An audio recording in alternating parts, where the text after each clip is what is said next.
The Zero Tolerance 566. This is a Rick Hinderer design, very smooth, solid knife. And when you combine Rick Hinderer designs with zero tolerance quality, you're going to come out with a very exceptional knife. And what I really love about this knife is that it's made right here in the USA. In fact, on the box, proudly overbuilt in the USA.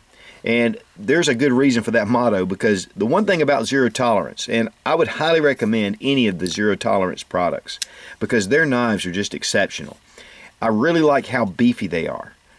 They're solid, they're just made, they're built like a tank.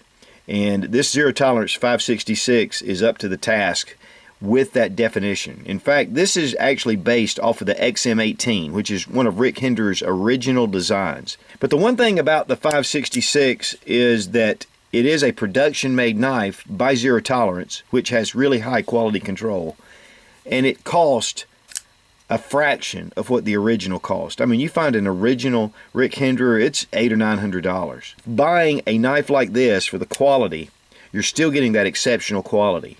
And yet, it's something that you don't mind sticking in your pocket and carrying around on a daily basis. The blade is 3 1/4 inches. The weight on it is 5.3 ounces, so it's a little bit heavy for some. But I really like the heft of this knife. It really gives you a lot of confidence. You know, I carry a lot of things EDC already. I have a flashlight, my tactical pen, my keys, and all the other things that I carry. And really, a nice knife, to me, the weight is important.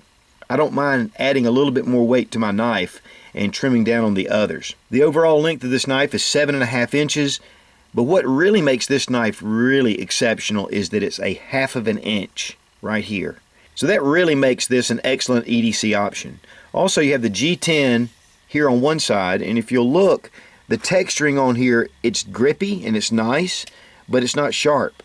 So it really makes a smooth feel in your pocket. And then when you take it and turn it around, this typically a lot of times is titanium. And I'm not really a big fan of titanium liners. This is a stainless steel liner.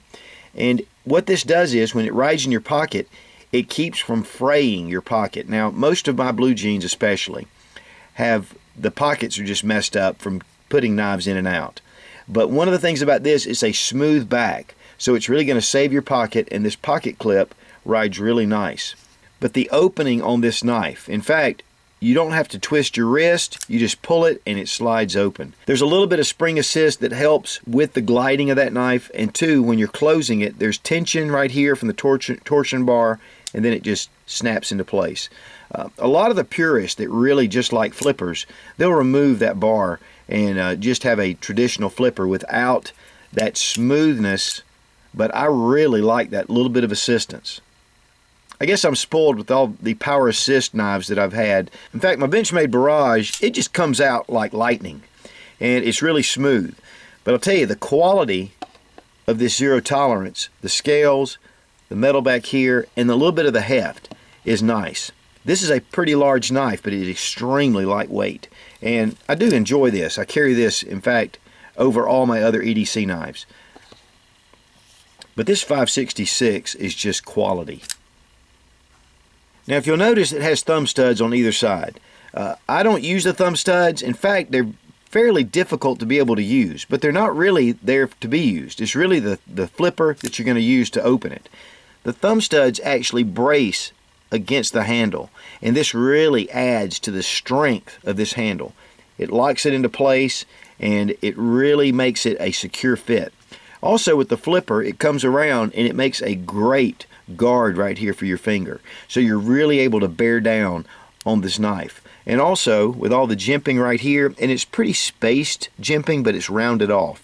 So you can still get a really good purchase to it, but it doesn't hurt your finger. But also, right here on the top of the blade, it's beveled. So you've got a really nice bevel, it's not sharp, and you can get your hand for more detailed work if you're working really close to the hand. So here we have the ZT logo. Right here on this side, it is 566, Hinderer design, and this is Elmax steel. With any steel, there's always people that love it, and there are people that don't like it so much. I really like Elmax. It sharpens well, it holds an edge well, and with that stonewash finish, it's just really good quality. It does have the lock bar stabilizer, which is one of Rick Hinderer's signature designs. One of the things about the lock bar is Rick Hinderer was an EMT or a paramedic by trade. And one of the things that happened to him I think it was in an auto accident. He came and he went to help someone out of a car, and when he went to hit the liner lock, it actually extended out too far. He couldn't get it to lock into place. That's where the lock bar stabilizer came into play. This really keeps your bar from going too far over. Now right here with this cutout, this allows for the bar to flex, and it won't wear it out. It keeps it into place. It springs it actually back to keep it lined up. Of course, you have jimping right here on the liner lock, and one of the things about that is it's a little bit subdued. It could probably be a little more aggressive, but it's still not that difficult to get a hold of. There's also jimping right here at the back of the grip. So as you're gripping the knife, it's really very ergonomic. It fits really nice in the hand, and I think that has a lot to do with the width of the grips. Very thin, very small. G10 on one side, you're just doing away with the G10 on the metal side. So that really gives it a smooth finish. And then of course, putting this in your pocket, it does ride deep pocket. Look how smooth this knife goes into your pocket. The metal against the cloth is just super smooth, and it rides really deep. Just a little bit showing right here, easy to pull out, and then of course, that is smooth. Did I mention how smooth this was? The clip is really nice. It does have a small little dip here, and this really allows, when you grab hold of the blade, it gives you a place for your middle finger just to go into. I have medium-sized hands, and as you can see, the end just protrudes just a touch. You have a place here for your lanyard loop, and I really like the size of this. It gives you plenty of room to put paracord or 550 cord through here without having to gut it. So you can have a good solid lanyard. The torque screws are countersunk, so they are low into the blade, so you don't have that feel of those on your hand when you're gripping it, especially when you're using this and putting some force behind it. The clip is tip down, tip up, and it goes right to left. So there are 4 positions that you can put your pocket clip to make this really ambidextrous. A lot of these designs are titanium, and one of the things about titanium, it is softer, and it can wear against the stainless steel. So I really like the steel better for my everyday use. The titanium does reduce the weight somewhat, so that makes it nice.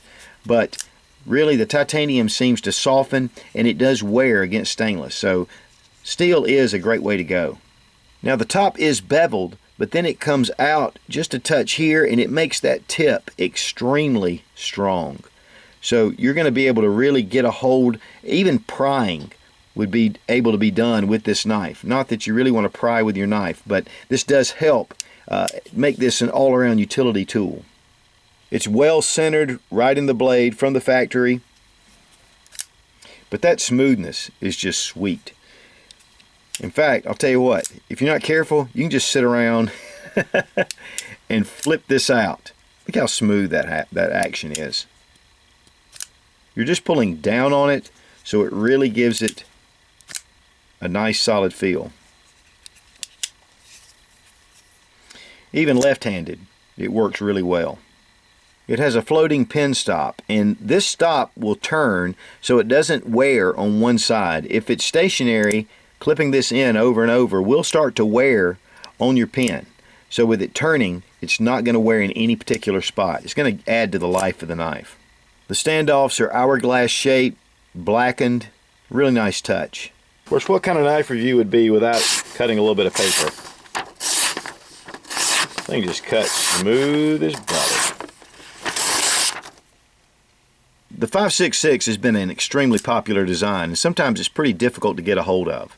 The manufacturer suggested retail is $180. On the Going Gear website, they're $160. You get a 10% discount using Suits00 when you check out.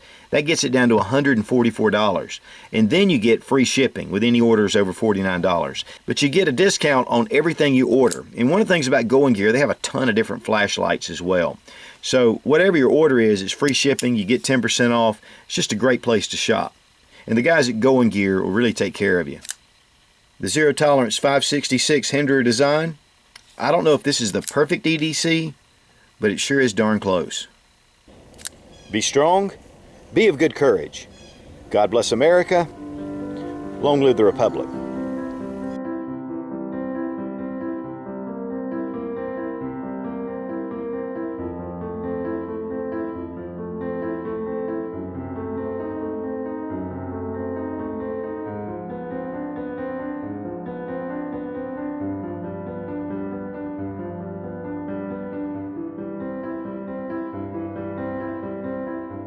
The perfect EDC, the zero tolerance 566. The 556 is 556. A little bit of a forward assist. There's a little, and so that's where this liner, that really helps. Shoot. This is a Rick Hinderer. You can't have but have. You can't have but have. It really, I don't want to get into that yet. I don't want to get into that yet, I said.